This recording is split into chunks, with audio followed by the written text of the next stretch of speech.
వాహనం ఉన్న ప్రతి ఒక్కరూ ఫాస్ట్రాగ్ను ఉపయోగించడం సర్వసాధారణమైన విషయం. ఒకప్పటిలా హైవేపై టోల్గేట్స్ వద్ద వాహనాలు ఆగాల్సిన పని లేకుండా నేరుగా అకౌంట్లో నుంచి డబ్బులు కట్ అయ్యేలా కేంద్ర ప్రభుత్వం ఫాస్ట్రాగ్ విధానాన్ని అందుబాటులోకి తీసుకువచ్చిన విషయం తెలిసిందే. దీంతో సమయంతో పాటు శ్రమ కూడా తగ్గింది. అయితే ఈ ఫాస్ట్రాగ్లో ఎప్పటికప్పుడు మార్పులు చేస్తూ వస్తున్నారు అధికారులు. ఈ నేపథ్యంలోనే తాజాగా మరో ఇంట్రెస్టింగ్ అప్డేట్ను తీసుకొచ్చారు అధికారులు.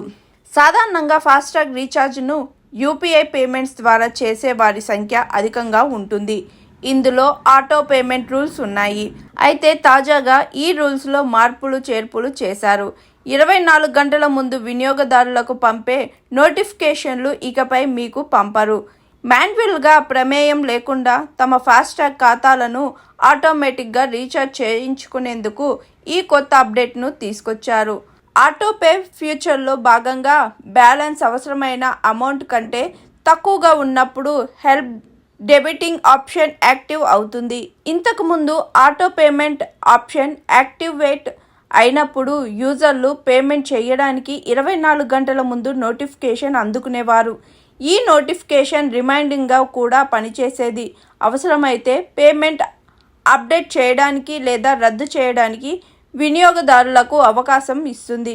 ఫాస్ట్రాగ్ అకౌంట్లోని బ్యాలెన్స్లో అవసరమైన లిమిటెడ్ కంటే తక్కువకు చేరితే ఇకపై ఎలాంటి ముందస్తు నోటిఫికేషన్ లేకుండా డబ్బులు ఆటోమేటిక్గా డెబిట్ అవుతాయి. అయితే ఈ ఆటోపే ఫ్యూచర్ని ఇష్టం ఉన్నప్పుడు ఎనేబుల్ లేదా డిజేబుల్ చేసుకునే అవకాశం కల్పించారు. ఒకవేళ మీరు ఆటోపే చెల్లించకూడదు అనుకుంటే మీరు దానిని మాన్యువల్గా తీసివేయవచ్చు. ఇందుకోసం ముందుగా యూపీఐ యాప్ ఓపెన్ చేయాలి. ఆ తరువాత మీ ప్రొఫైల్లోకి వెళ్ళి చెల్లింపును నిర్వహించే ఆప్షన్కు ఎంచుకోవాలి. ఆ తరువాత ఆటోపే యూపీఐ అనే ఆప్షన్ను ఎంచుకొని ఆఫ్ లేదా ఆన్ చేసుకుంటే సరిపోతుంది. This is Swathi. లైక్ చేయండి, షేర్ చేయండి, కమెంట్ చేయండి అండ్ సబ్స్క్రైబ్ చేయండి GR TV. Hi, this is Monica. Please like, share and subscribe GR TV.